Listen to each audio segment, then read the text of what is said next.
Hello and welcome to this week's edition of CTN Community Update. The Minnesota Department of Education has awarded safety grants to 90 public school districts and charter schools across the state, including Anoka Hennepin.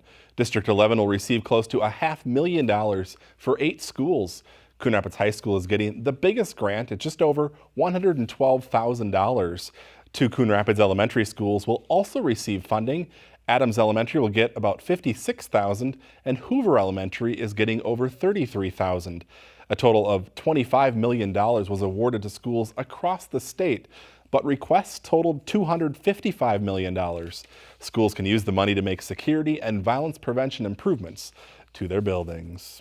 Well, if you've driven past Coon Rapids High School in the last few weeks, you've likely noticed construction on the building is underway. And on Tuesday night, District 11 leaders made it official. 1, 2, 3. Members of the Coon Rapids City Council joined the Anoka Hennepin School Board for the official groundbreaking for the renovations at Coon Rapids High School.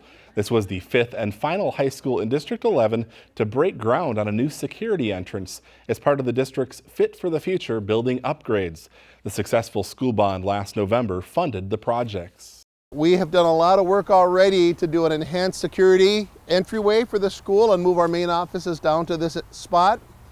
This groundbreaking is the start of a multi-year project that will be a wraparound project that goes behind the building to make the building more secure and much more welcoming to daytime and evening visitors. In addition to the work at the high school, Coon Rapids Middle School is getting its own renovations. Work on the lower level of the school is underway in preparation for the additional students who will attend next year as part of the changes in school boundaries. Raising Canes! There's a new restaurant in town. Raising Cane's Chicken Fingers officially opened its doors for business on Tuesday with a ribbon-cutting ceremony. People lined up for their shot at free canes for a year. 20 lucky winners were drawn. The new restaurant employs 90 crew members. This is the 8th Raising Cane's in Minnesota. There are hundreds nationwide. Renovations to the Riverwind Community Building are one step closer to reality this week. On Tuesday evening, the City Council awarded the contract for the building package to nearly a dozen different contractors. Proposed improvements include the addition of air conditioning, new furnaces, window and door replacements, LED lighting, new flooring, bathroom upgrades, a new roof, and more. The park itself is also getting a major overhaul as part of the park bond. I, Meng Yang, do solemnly swear that I will support the Constitution of the United States. that I will support the Constitution of the United States. Coon Rapids has a new police officer. On Tuesday evening, Mayor Jerry Cook swore Meng Yang into office during the City Council meeting. Meng was born in St. Paul and enlisted in the Army after high school. He served 3 tours of duty in Iraq and Afghanistan. In 2016, he became a community service officer here in Coon Rapids, and now he's a sworn member of the police force.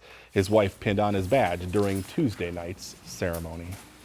This week, Anoka Ramsey Community College continued the conversation about the growing opioid crisis. The college invited a national addiction speaker to the Coon Rapids campus. CTN's Jennifer Anderson joins us now with more. Jennifer? Steve, prescription opioid addiction and heroin abuse is on a sharp incline in Minnesota. The Department of Health reports double-digit increases in overdoses and opioid-related deaths across the state.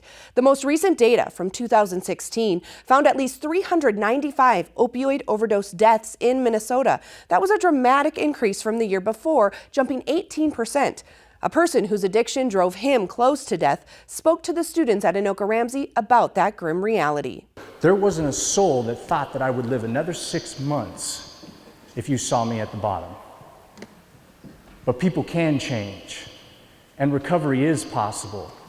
Tony Hoffman's message is to remember that every addict has a story. He is a former BMX pro who lost it all to drug addiction. Sober since 2007, Tony is now a speaker and Olympic BMX coach.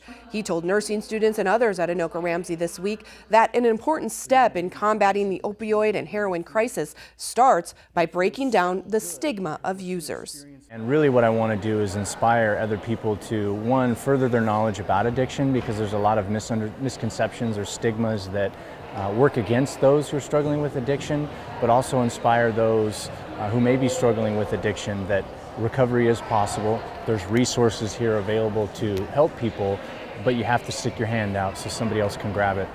The Department of Health also lists removing stigma as a key prevention step. Anoka Ramsey had resources on hand from Mercy Hospital, Narcotics Anonymous, and others following the talk. Steve? All right, Jennifer, thanks. 2 local residents running for a seat in the Minnesota House took part in a candidate forum on Wednesday evening. Minnesota's business property taxes are among the highest in the nation.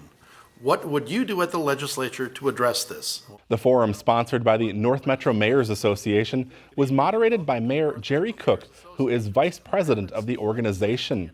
Bill Marish and Zach Stevenson took turns answering questions on city and state governance, transportation, and finance. You can catch the forum in its entirety on our CTN government channel. October is Domestic Violence Awareness Month, and kicking it off last Saturday was Hope Fest. The annual walk, formerly known as the Walk for Hope, supports the Alexander House and the many services it provides to victims of abuse. CTN's Dan Carpenter reports from Bunker Hills. Anoka County's only shelter for victims of domestic violence and sexual assault says a serious problem is only getting worse. What we've seen in the last 5 years, I would say, and it seems to be picking up, is the number of Anoka County families that are using our emergency shelter. Molly, I found a loose one. It's really For the 14th year, families gathered in part to offer financial support to Alexandra House. Hope Fest raises funds for the shelter and the numerous other services it offers to support women and children. On-site therapy services, support groups. Services that can help a family rebuild their lives. Hope Fest is much more than a fundraiser for Alexandra House. It's an opportunity to address the growing problem of sexual and domestic violence. Many of these runners and walkers return every year to support someone they've lost or to raise awareness in the community. So my sign on my back says, in honor of 4,000 missing and murdered Indigenous women. Hope Fest puts a spotlight on the problem. This year alone, we've already lost 11 people to domestic violence in Minnesota. And it works to create an environment where those who need the services of Alexandra House feel comfortable to do so. This is affecting our friends, coworkers, family members, people who are very important and close to us. So we want to make sure that this isn't something that that's hidden or kind of pushed off. We need to bring it to light. Dawn Rung, age 25. Silhouettes of women and children lost to domestic violence represent those who can no longer speak. Shyla Movid.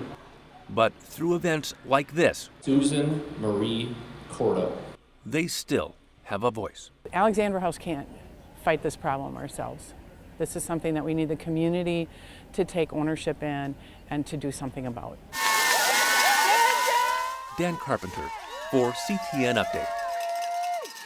The Alexander House says it's looking into expanding its current 35-bed shelter to house more families and offer more privacy and comfort.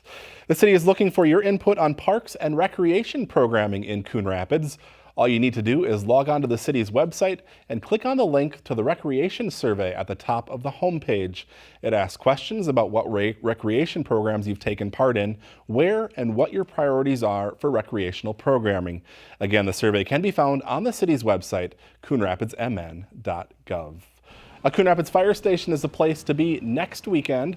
All 3 fire stations will be holding an open house as part of Fire Prevention Week. Station 1 will have Connexus Energy and Centerpoint Energy displays. Station 2 will have a rollover simulator, stovetop fire demonstration, and a bouncy house. And Station 3 will have a LifeLink helicopter landing along with a DJ. Also, all 3 stations will have train safety information, a squad car, tours, and refreshments. The open house runs from 10 a.m. to noon. Imagine driving around the equator 120 times. A local trucker clocked the equivalent of 120 trips around the globe when he drove 3 million miles in his semi. This week, the USF Holland Terminal in Coon Rapids recognized their truck driver, Audie Ford. After 25 years with the company, Audie achieved the rare feat of traveling 3 million miles without a single ticket, accident, or breakdown. Having common courtesy on the road, just respecting others. today's lifestyle is so fast-paced, but just to be courteous. Common sense, that's all it is. Since 1929, only 30 other USF Holland drivers have achieved the 3 million mile mark. Even the slightest scratch or bump puts a driver's record back to 0. Congratulations to them. Not an easy job being a semi-driver. That's going to do it for our show today. Thanks for watching. We'll see you back here again next week.